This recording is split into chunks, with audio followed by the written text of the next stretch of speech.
Hey, you're watching BLOCKTV. Here's an intriguing intro. Salt and caramel, ice blue and pastel pink, blockchain and video games? For years now, game devs have been trying their hand at making games centered around blockchain, and I personally have yet to be impressed. This has me wondering, as game dev and blockchain both continue their tenuous tango with each other, what does the next phase of blockchain gaming look like? Could it be that the first step to actually good games is mainstream adoption from AAA developers? I reached out to Zane Huffman, at Jeff the Dunker on Twitter, author of an incredible 4-part series of articles detailing the history of blockchain gaming. When asked to comment on big dev adoption, he wrote, "Enterprise game studios and mainstream players are starting to dip their toes into cryptocurrency and blockchain tech. I believe there are several qualities inherent to this tech that can benefit gaming greatly, and, in my opinion, mainstream gaming blockchain adoption is a question of when rather than if. With that being said, the space has yet to create the major spark that will act as such a catalyst to propel studios to really dive headfirst."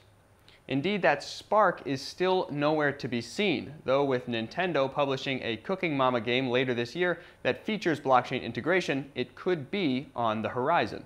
Still, the question remains, what will these games actually play like? Will we be able to move away from games that treat the tech as a gimmick?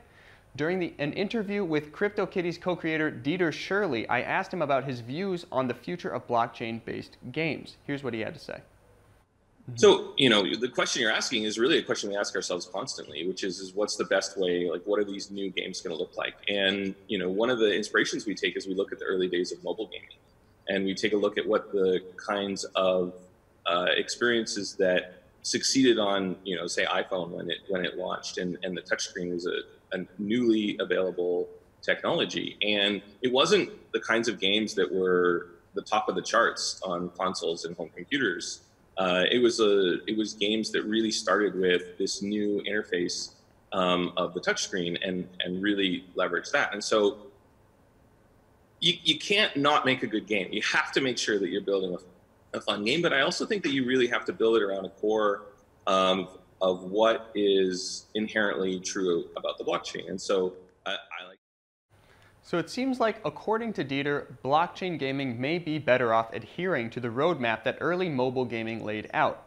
If you ask me, I'd like to see blockchain transcend that route. Blockchain is too cool to be stuck in games like Doodle Jump and Temple Run.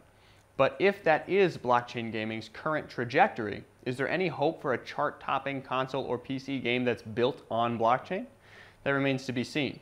I'm holding out for it, and hopefully we will see that spark sometime soon. For future news on blockchain gaming, I'm Zachy Hennessy, and you're watching BLOCKTV.